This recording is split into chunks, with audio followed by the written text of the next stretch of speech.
خواتین حضرات، اس وقت جو صورتحال غزہ کی ہے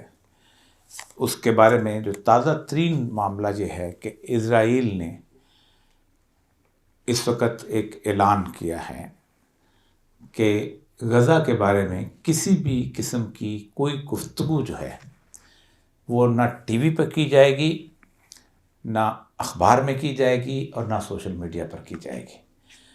یہ بالکل ویسا ہی فیصلہ ہے کہ جیسے کل رات کو سائفر کیس کے بارے میں انہوں نے کہا ہے کہ عمران خان کے بارے میں جو گفتگو ہے وہ نہ ٹی وی پہ کی جائے گی، نہ اخبار پہ کی جائے گی، نہ سوشل میڈیا پہ کی جائے گی، ورنہ ہم اس کو گرفتار کر لیں گے۔ اس کی جو کیفیت میں نے اس لیے دونوں کو اس وقت یہاں پر کیا ہے کہ آج سے کوئی 3-1 سال پہلے امریکن اخبارات جو تھے اور یورپ کے اخبارات جو تھے ان کے اندر یہ ایک خبر بہت گونجی تھی، اور یہ خبر گونجی تھی ابراہیم اکارڈ کے بعد۔ ابراہیم اکارڈ جو تھا اس کے اندر انہوں نے بحرین کو، سعودی عرب کو اور اس کے ساتھ ساتھ یو اے ای کو شامل کر لیا تھا، اور خاص طور پہ یو اے ای اور بنجمن نتنیاہو دونوں جو تھے اس پہ اس معاہدے پر دستخط کرنے والے تھے۔ تو اس دوران عرب ممالک یہ سمجھتے تھے کہ یو اے ای تو چلو ایسا ملک ہے کہ جس کے اندر عرب تو بہت کم ہے، باقی تو سارے بیچارے ادھر ادھر سے آئے ہوئے ہیں، کم از کم 35% تو انڈینس ہیں، تو انڈینس کو کیا پتہ، کیا ان کے تعلق کیا کہ فلسطین کو تسلیم کرتے ہیں یا نہیں کرتے ہیں، ان کی جانب بلا، وہ اپنی نوکری کرنے آئے ہیں اور چلے گئے ہیں۔ اور اس کے ساتھ ساتھ جو پاکستانی بھی وہاں ہیں 12-13%، وہ بھی پاکستانیوں کے بارے میں یہی ہے کہ وہ اصل میں وہ بھی وہاں نوکری پیشہ ہی ہیں، اس سے زیادہ ان کو کوئی دلچسپی نہیں۔ باقی تھوڑے سے جو کہ وہاں کے رہنے والے ہیں، ان کی مراعات کا لیول اتنا زیادہ ہے، کھانے پینے کو اتنا مل جاتا ہے، گھر مل جاتا ہے، گاڑی مل جاتی ہے، عیاشی کے لیے دنیا جہان کا سفر ہو جاتا ہے، تو ان کے لیے بھی کوئی ایسی کوئی اہمیت نہیں ہے۔ یہی وجہ ہے کہ آج سے تقریباً 20-25 سال پہلے ایمریٹس کی جو کہ لاؤنج تھی، جو اپنا والی وی آئی پی لاؤنج، اس کے اندر جو کھانا سرو ہوتا تھا اس کے درمیان میں خنزیر کا گوشت پڑا ہوتا تھا، اور عربی میں لکھا ہوتا لحم الخنزیر، یعنی ہم کو پورک کہیں تو ہم شاید سمجھیں کہ شاید یہ قرآن کا لفظ ہے، تو قرآن کا لفظ لکھا ہوتا تھا باقاعدہ اس کے اوپر۔ تو انہوں نے کیا لیکن باقی ممالک جتنے بھی ہیں جن میں خاص طور پہ سعودی عرب اور اس طرح کے ملک ہیں، وہ سمجھتے تھے کہ ہم اگر خود اسرائیل کو تسلیم کر لیں تو ہمارے لیے بڑا مسئلہ بن جائے گا۔ اور اس مسئلے کی ایک بنیادی وجہ یہ ہے کہ وہاں کی جو پاپولیشن ہے وہ مائیگرنٹ ورکر کم ہیں، سعودیز رہنے والے بہت زیادہ ہیں، جو کہ وہ اوپر تبوک کے علاقے سے اور نیچے اس کے بعد یمن کے ساتھ ساتھ ربع الخالی کا علاقہ اور یہ خبر کا علاقہ، یہ سارے علاقے کے اندر سعودی پاپولیشن موجود ہے، اور وہ خاصی طور پر عربی سمجھتی ہے، اور ان کو رسول اکرم صلی اللہ علیہ وآلہ وسلم کی اس حدیث کے بارے میں بھی بخوبی علم ہے کہ لا یجتمع الدینان فی جزیرۃ العرب، کہ جزیرۃ العرب کے اندر 2 ادیان کو، 2 دینوں کو جمع نہ کرنا۔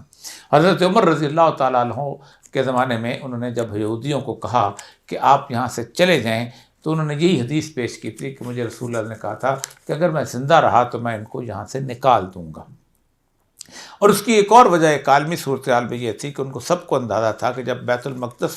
جو حوالے کیا گیا ہے حضرت عمر کے، تو اس کے اندر جو معاہدہ ہوا تھا وہ عالمی معاہدہ تھا، اور عالمی معاہدے میں یہ لکھا ہوا تھا کہ آپ یہاں پر ہم اس شرط پر آپ کو یہ شہر آپ کے حوالے کر رہے ہیں کہ آپ یہودیوں کو یہاں رہنے کی اجازت نہیں دیں گے۔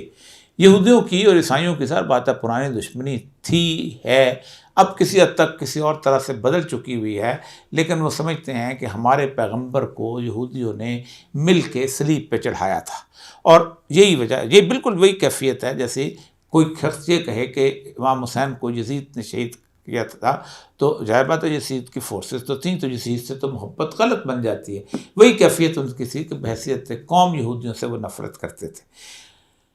لیکن وہ سمجھتے تھے کہ ہماری عوام اٹھ کھڑی ہوگی ہمارے خلاف۔ تو اخبارات میں ایک خبر چلی تھی کہ 4 لوگوں کی میٹنگ ہوئی تھی وہاں پر ریاض میں، ان میں سے 3 پاکستان کے لوگ تھے، 2 اور ایک جو ہے محمد بن سلمان تھا، اور تینوں کہہ رہے تھے کہ اس بات پہ کہ کسی نہ کسی طور پر کوئی راستہ نکلے تاکہ ہم ابراہیم اکارڈ کا حصہ بنیں اور یہاں پہ ایک امن کی صورتحال آئے۔ ایک ان میں سے قمر جاوید باجوہ تھے، دوسرے اس میں جنرل فیض تھے، تیسرے محمد بن سلمان اور چوتھے عمران خان تھے۔ تو باقی تین کہتے تھے کہ نہیں، ہاں کوئی راستہ نکل جائے تو ہم اس کو کر لیں گے، لیکن عمران خان نے کیٹیگوریکلی انکار کر دیا تھا، جس کے بعد وہ میٹنگ جو تھی وہ مکمل طور پر ختم ہو گئی تھی۔ اس سے پہلے بھی مشرف کے دور میں بہت کوششیں ہوئی تھیں، اور ہمارے جو وزیر خارجہ ہیں وہ ترکی میں اسرائیل کے وزیر خارجہ سے انہوں نے ملاقات بھی کی تھی اور باہر نکل کر گفتگو بھی کی تھی اس کے اوپر، اور وہ بھی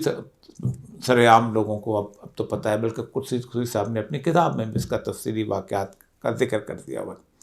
تو پاکستان سے ان کو یہ امید جو تھی، یہ شاید اس لیے نہیں تھی کہ ہم ان کو پٹرول دیتے ہیں، ہم کو یہ کرتے ہیں، ہم ان کی مدد کرتے ہیں، تو اتنی بھی مدد نہیں کرتی، کیونکہ پھر ہم لوگوں کو کہہ دیں کہ بھئی دیکھو، ایک ایٹمی طاقت نے جب اسرائیل کو مان لیا ہے تو ہم کیوں نہ مانیں۔ لیکن عمران خان کی حکومت کو اور بہت ساری چیزوں کی وجہ سے سزا ملی ہے، جن میں سے ایک سزا اس کے خود وہ بتاتے ہیں کہ میں محمد بن سلمان نے ہمیں کہا کہ ہمیں خاص طور پہ ایرانیوں نے تنگ کر کے حالت یہ کر دی ہے کہ ہم مستقل، کبھی یمن کے حوثیوں سے ہمارا مسئلہ بنتا ہے، کبھی ہمارا مسئلہ بنتا ہے اس کے ساتھ عراق سے بنتا ہے، شام سے بنتا ہے، 12 مختلف چھوٹی چھوٹی پراکسیز ہیں جو ایران نے ہمارے خلاف شروع کی ہیں۔ ہم کیا کریں؟ جب تک کہ 1979 کا ریولوشن نہیں تھا، ہمیں پتہ نہیں تھا جہاں شیعہ کون ہے اور سنی کون ہے، ہم تو بڑے آرام سے رہ رہے تھے، تو کیا کریں؟ تو میں عمران خان نے کہا کہ میں نے اس سے کہا کہ آپ ایران کے ساتھ جا کے صلح کیوں نہیں کر لیتے؟ تو اس نے کہا بات کون کرے گا؟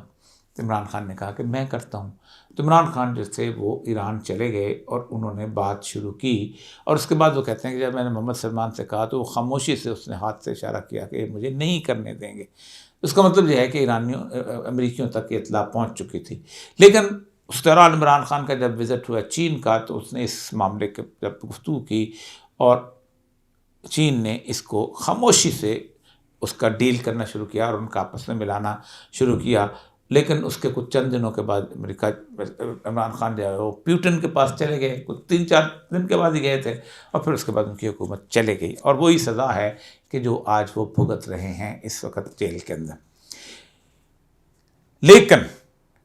اس کے جانے کے بعد اگر معاملات جو تھے سیاسی لوگوں کے ہاتھ میں ہوتے تو شاید صورتحال جو تھی پھر تھوڑی سی جو ہے وہی ہوتی جو عمران خان، میں نہیں توقع رکھتا تھا کہ نواز شریف ہو یا زرداری ہو یا بے نظیر ہو یا کوئی اور ہو کہ وہ اس قوم کے اندر ووٹ بھی لینا چاہے اور اس کے بعد اسرائیل کو تسلیم کرنے کی بات بھی کرے۔ کوئی نہیں ایسا۔